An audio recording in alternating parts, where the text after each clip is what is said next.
मैं सिस्टम को अंदर से समझता हूं। मुझसे आप सिस्टम नहीं छुपा सकते।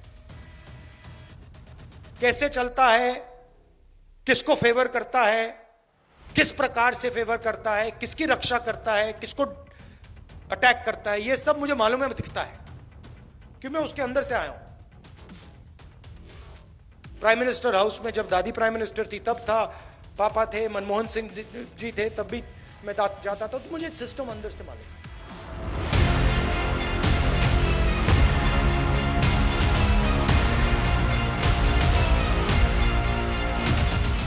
सिस्टम को लेकर राहुल गांधी की ये साफ गोई खुद को दूसरे नेताओं से अलग दिखाने की कोशिश है या हाई वोल्टेज चुनाव आत्मघाती गोल? इसका फैसला तो 4 जून को आएगा, लेकिन इतना तय है कि राहुल गांधी ने बैठे बिठाए बीजेपी की तरफ फुल टॉस फेंक दिया है और पीएम मोदी ने छक्का मारने में कोई गलती नहीं की। आज कांग्रेस के शहजादे ने एक बड़ा सच स्वीकार कर लिया। शहजादे ने मान लिया है कि उनकी दादी, उनके पिताजी, उनकी माताजी के समय जो सिस्टम बना वो दलितों, पिछड़ों, आदिवासियों का घोर विरोधी रहा है। कांग्रेस के इसी सिस्टम ने एससी, एसटी, ओबीसी की कितनी ही पीढ़ियों को तबाह किया। पीएम मोदी ने शुरुआत कर दी और बीजेपी के नेताओं ने राहुल पर चौतरफा हमला शुरू कर दिया। बीजेपी अध्यक्ष जेपी नड्डा ने एक्स पर लिखा, सत्य कितना भी कड़वा हो वही जीतता है। श्री राहुल गांधी जी का आभारी हूं कि उन्होंने वह कहा जो पूरा देश जानता है।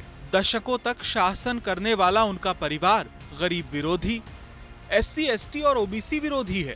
उन्होंने योजनाबद्ध तरीके से उनकी आकांक्षाओं को नष्ट कर दिया है। क्या कहा उन्होंने कि भाई मेरे परिवार में ये सब प्रधानमंत्री थे और मनमोहन जी की सरकार में भी मैं जो चाहता था कर सकता था।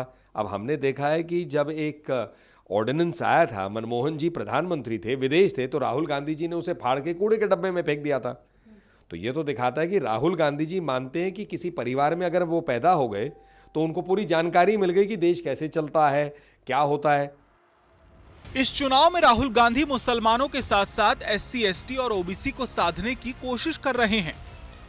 कभी वो जातीय जनगणना की बात करते हैं तो कभी वो बीजेपी पर आरक्षण खत्म करने की कोशिश करने का आरोप लगाते हैं। वो जोर शोर से सरकारी नौकरियों और उच्च नौकरशाही में इन तबकों की भागीदारी पर सवाल करते हैं। लेकिन पीएम मोदी ये कहकर पलटवार कर रहे हैं कि कांग्रेस की मंशा दलितों, पिछड़ों, आदिवासियों का आरक्षण काटकर मुस्लिमों को देने की है। खान मार्केट गैंग ये पापी की भागीदार है। यही लोग कहते हैं कि देश के संसाधनों पर पहला हक मुसलमानों का है।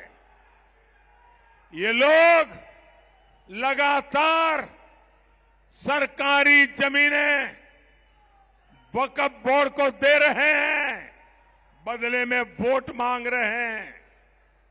ये लोग देश के बजट का 15% माइनॉरिटी के लिए रिजर्व करना चाहते हैं। छठे दौर के चुनाव प्रचार का आज आखिरी दिन है। फिर एक दौर और। इस चुनाव में गर्मा गर्म जुबानी जंग अभी और बाकी है। आज तक ब्यूरो।